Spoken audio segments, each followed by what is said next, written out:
ChatGPT, create an elevated recipe for me. Mortadella and Dijon Tart. Take that recipe and improve upon it. Let's elevate the classic Mortadella and Dijon Tart recipe to make it a gourmet delight.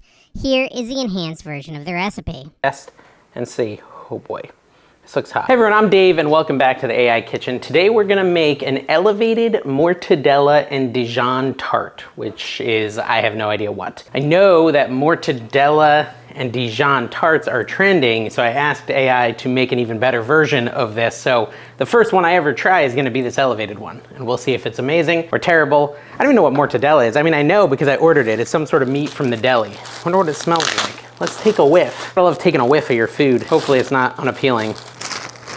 Smells like meat. Okay, so we gotta start off by making a pastry because this is a pastry, it's a tart. And to do that, we need a large bowl. I think old trusty blue bowl will be big enough, I think. And in that, we're gonna mix some flour, some sugar, some salt, you know, standard, typical pastry ingredients. What we wanna do is we wanna do 1.5 cups of flour, and I've got a 1/2 cup measure here, so I'll just do it 3 times. 2, 3, combined with 1/2 cup of cold butter cubed. So that's easy enough. Just take a stick of butter here. 1/2 cup is a full stick, if I recall correctly. We're just gonna cube that, AKA cut it up. How big are the cubes supposed to be? I have no idea. I feel like this is one of those pastries where I'm gonna have to like work the butter into the dough and it's like super unpleasant. I don't really like doing that, but I've done it before for biscuits. Cube up the butter. It's like certainly not pretty. Throw that in with the flour here. Then add 1/4 cup of ice water. Ice water, really? We also want to add a teaspoon of sugar, which, as I've heard, helps the medicine go down. Teaspoon of sugar, and I believe a teaspoon of salt, but let me just double check. Yep, teaspoon of salt gets in there as well. The ice water comes a little bit later. So it says, blend until the mixture resembles loose crumbs. Blend. So I'm supposed to be using a blender this whole time? Or like a mixer. That's disappointing. Let me get all that ready to go. Stand by. I can really only blame myself for not reading ahead. This is always a fault of mine. I'm very bad at reading ahead on instructions. And then this comes up, and now we mix. I don't know that it's actually working per se. Maybe if I break up a little of the butter, that might help. Maybe it didn't mean this when it said blend. Maybe it meant like a blender. A blender. I almost feel like it meant my hands after all, because this isn't really, I don't know what it means. Stand by. I'm gonna ask ChatGPT in this same thread what it means by blend. Combine the butter and dry ingredients until the mixture coarse crumbles. This can be done in several ways: by hand, with a food processor, using a stand mixer, with a paddle attachment on a low speed. Paddle attachment. Do I have one of those? Use your fingertips to rub into the, I'm just gonna use my fingertips, guys. That's what I thought I had to do in the beginning. I should have just stuck with my gut. I'm just gonna use my hands. This is what I've done. I've made biscuits like this before. And I'd use my fingers to just like squeeze all the butter and combine it with the flour until it made like a crumbly mixture. So I should have never taken out the mixer, but maybe the mixer will be handy in the next step when I have to add the cold water. I think it will be. I don't know. We're gonna call that good enough, I think. I'm gonna put the mixer thingy back together, lift it on up, stir it a little. All right, so we're gonna add our 1/4 cup of ice water now. Should be pretty easy. Just to gradually add it. I'm gonna add just a little bit on that side, a little bit on this side. Now it's really turning crumbly.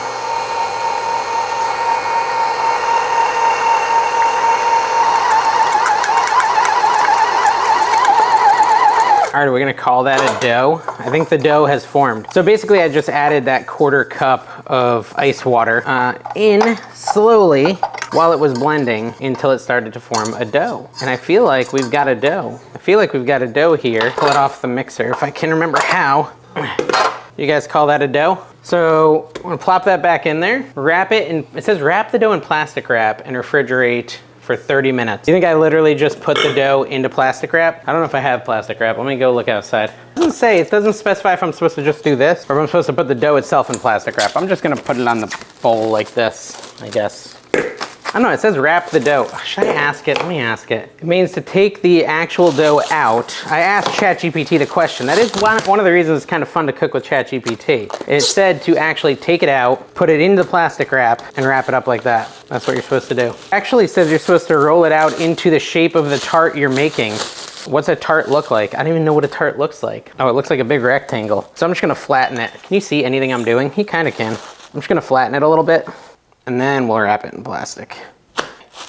We got it figured out, guys. We just had to ask a couple follow-up questions to our buddies there in the AI verse. Now put this into the fridge for 30 minutes.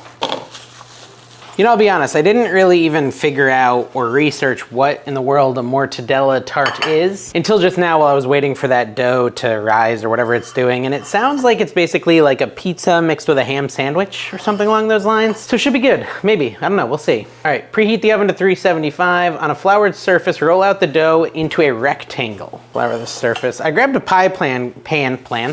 Pie pan? All right, so it's been 30 minutes. Take the dough out. It's nice and chilled. And we're just gonna roll this out into a square. It's already kind of a square, but I guess it gets rolled further. I'm not really sure how rolled out it's gotta be. I kind of pre-did that with my hands by punching it. All right, so that's kind of a square, rectangle. All right, it's a circle. No one's gonna believe that's a square when it's definitely a circle. Let's see what it says. 1/4 inch thick. It's about 1/4 inch. Transfer it to a tart pan, trim the edges, and prick the bottom with a fork. So like I said, I'm gonna use this. I'm gonna use a pie pan because it's all I got. I'm gonna do this. It says to trim the edges, so I think, yeah, let me move it over a little. Really, we're just gonna waste all the excess? I guess we are. So this is our little thing here. Let me get a trimmer, also known as a kniff, also known as a knife. And we're just gonna trim the edges like that, I think. That seems right. I think it's supposed to come out and be a circle when all is said and done, I think. Although when I look at pictures of other tarts, it seems like they're squares, so I don't really know. I looked up tart pans, most of them seem to be circular. We're gonna say that's pretty good? I think we're gonna say that's pretty good. Yeah, sure, beautiful. It's a beautiful thing. It says oh wait, prick the bottom of it with a fork. How many times? Like multiple pricks? I'll do this.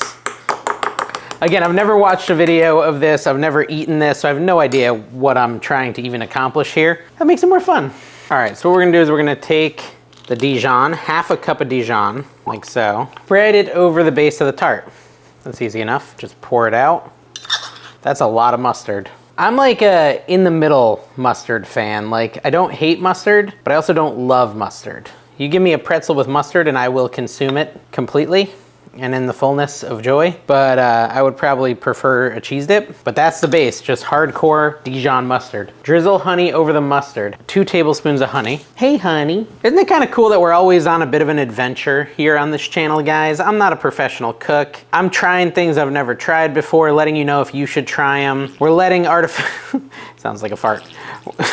Chill out, honey. Honey, get it? All right, so spread this over the mustard, like so. I feel like I didn't really spread that very evenly. This is like too honey-ish. But yeah, I think that's the fun thing about this channel is like, how many tablespoons did I need? 2 tablespoons. That was only 1, right? Was that 1 or 2? Oh no, I forgot. I could watch the tape back. I think that was 1. I gotta watch it back. I watched back the tape. It was only 1, so we got to do a second one. See, guys, this is why it's good to record yourself, you know, while cooking. Okay, let's spread the rest of this out here. It's not really coming out. So 2 tablespoons of honey all over the mustard. I think that's probably good. This is going to be weird. Layer the thinly sliced mortadella over the mustard. Now, it calls for a ½ pound of mortadella.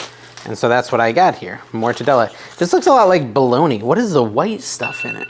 Ooh, yeah, what is that white stuff in it? It's weird. Anyways, kind of looks like bologna, also known as bologna. I mean, really, ½ a cup or ½ a pound? I guess I'll do it that way, but now I've got a lot in the middle, so maybe I should but that doesn't look very good. Should I slice it? Whatever, I'm just gonna keep going. It'll be fine, guys, it'll be fine. We'll just do this action. So yeah, this kind of looks like bologna, but it's got like white chunks in it. Have you ever seen such a thing? You ever sausage a place? So if you're ever driving on I-95, you know, south or north, whatever, we're just gonna call that done. You'll drive by a whole bunch of signs for south of the border, which is like a total tourist trap, where South Carolina and North Carolina connect. And they have one billboard that has like a big sausage, and it says, have you ever sausaged a place? This is Gruyère cheese, and we need 1 cup of this. Shredded? Shredded, is that the word I'm looking for? Are we shredding it? Grating it, grating it. I just noticed the next ingredient it calls for is caramelized onion. As in like, ice up an onion and caramelize it? Is that what it means? Because if so, that's like a whole bunch of work that I didn't realize I had to do and I haven't started on yet. 1 cup? Yeah, that's about 1 cup, maybe a little bit more. This thing's cool, this little new cheese grater I got on the Amazon. It like has a measuring thing. Oh, I didn't even get this on Amazon. I got this at a yard sale. now that I think about it. They got it on Amazon. All right, so spread the cheese over it. 1 cup of the Gruyère cheese. This is some stinky cheese. This kind of feels like a French recipe. It probably is. And I guess I'm going to dice up some onions and caramelize them, and I'm pretty sure that's just put oil. I've made a mess. Typical Dave. Typical Dave. You know, there's always a million steps in these things, but I do have to caramelize the onion. So to do that, it makes me wonder if you can buy like a pre-caramelized onion. I don't know. We're just gonna slice it a little bit. I'm not gonna dice it, I'm gonna slice it. There we go, good enough. I've got this little induction cooker I'm gonna turn on. How do I do it? Start, there we go. All right, so this is basically saying throw some olive oil down, then add the onions. So it says the key to caramelizing them is cook them slowly. So it says lower the heat to medium-low and add some salt to draw out the moisture. And basically want to let that happen until they turn like a golden brown. It can take 20 minutes or so. So we're just gonna let it do its thing. All right, so I've been caramelizing these onions for like 30 minutes. I've grown impatient. We're calling them caramelized enough. We're gonna take them off the heat and throw them on to the rest of this. Are they too hot? They're pretty hot. Is that gonna melt the cheese? It's all good. Throw our onions, our caramelized onions, onto the tart here. Want to have a nice amount of oniony flavor here with the cheese, all that goodness, all that deliciosity. There we go. It says add salt and pepper. Let's add some salt. It's fine. I think the meat's probably already pretty salty on its own. Add a little pepper. And then add some thyme leaves if you so desire. So I'm just gonna pull some thyme leaves off here. There's always time for a little thyme, and just sprinkle them on. How much do we want? Maybe a little bit more. It says brush the edges of the tart with an egg and water glaze. I don't remember making an egg and water glaze, do you? 1 egg beaten and a tablespoon of water, okay. Here's my egg and water glaze. This is totally a grill brush. Should I use this? Probably not. All right, I got something better. This, I know, I've done this before in pastry and stuff. It's just to make it shiny, really, and crispy. That's why you do this. You see it? I'm not really putting it in a good spot for you to see it. All right, so this is gonna go into the oven at 375 degrees for 25 to 30 minutes, I believe. Now that I've got it all like that, so let's pop it in there. So one of the toppings this Mortadella tart calls for is pistachios chopped. So I just bought a thing of roasted pistachios. We're just gonna chop it with the little ninja guy here. I think these are optional. You can add them if you want. I'm kind of not sold on the idea, so I might just add it a little bit and see if I like it. Although if I'm completely honest with you, everything in this Mortadella tart is something I don't generally like eating in quantity, like a bunch of mustard. The Mortadella itself looks like bologna. The Gruyère cheese, I've used it in a successful mac and cheese recipe. Actually, an amazing mac and cheese recipe on this channel. You should go watch that if you haven't yet. Other than that, like, I don't know, I'm nervous about this. It should be done right about now. I'm gonna pull it out and we're gonna try it. Let's see how it came out. All right, it's been like another 5 minutes. We're gonna pull this Mortadella tart out of the oven and check it out. Oh, there we go. A Mortadella tart, guys. I almost just grabbed it with my hand. I still wanna grab it with my hand. I wanna scoot it near the camera. There we go. Okay, so, and then at this point, it says we can put pistachio on it and a little olive oil, I believe. We'll just do it. We'll do what it says. It doesn't say optional, so we're gonna sprinkle a little pistachio action onto the tart, chopped stashes, and then a little olive oil. So now we just drizzle a little olive oil over it.